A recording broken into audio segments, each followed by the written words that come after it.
They cannot, that is, high-tax states get away from their fatal attraction for the well-to-do, the 1%, the ones who are not paying their fair share. And now these states are saying you have to pay up. And even if you leave, you have to continue paying up. That is seriously going on and being considered in California. But in a host of other states where the rich, say what you will of them, account for more than half the tax revenue coming in, the question is asked, to what end? And what is fair share? If it's not 37, 38% of your total income, is it 40%? Is it 45%? Does seem to be a moving target, but this idea in California will chase you even when you do leave the state. Well, let's just say Mark Meckler is fascinated in all of this, the Convention of States president. He was very early on looking at government waste, and I always notice, Mark, and it's always good to see you, there's a great deal of creativity about extracting money from folks, particularly rich folks, than there is at just addressing spending. If only a fraction of that creativity was used in that regard, we might not have these problems. But what do you make of all this? Yeah, look, I'm a former resident of California. 4 years ago, I fled for the great state of Texas for all these reasons. The tax code is out of control. The punishment aspect of it is extreme.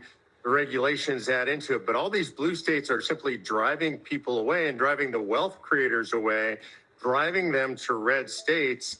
It sort of reminds me of Atlas Shrugged and Ayn Rand. They're driving them away to all these states that are essentially gulch where people are escaping to.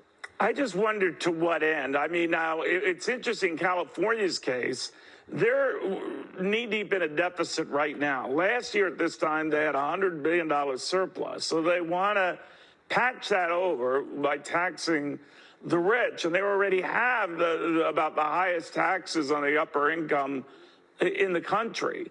But, you know, New York considering the same, Illinois considering the same.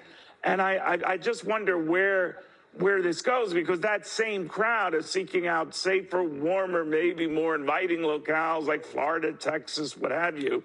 So it hasn't changed this exodus. No, it hasn't. And really interestingly, I think the end is a political end. It's very popular for politicians to say they're going to tax the wealthy.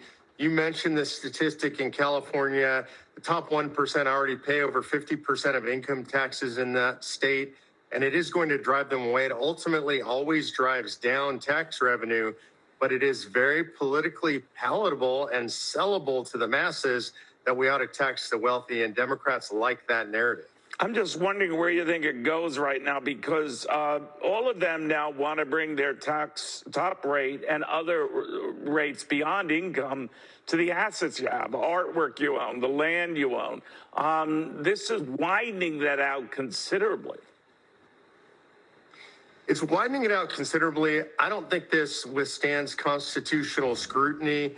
I think, first of all, if you look at the method by which they're going to chase people, California says 4 years out from the time you leave. And honestly, that's violative of what's called the Dormant Commerce Clause. In other words, Congress regulates this stuff and the states can't do it. It's to prevent tariff wars.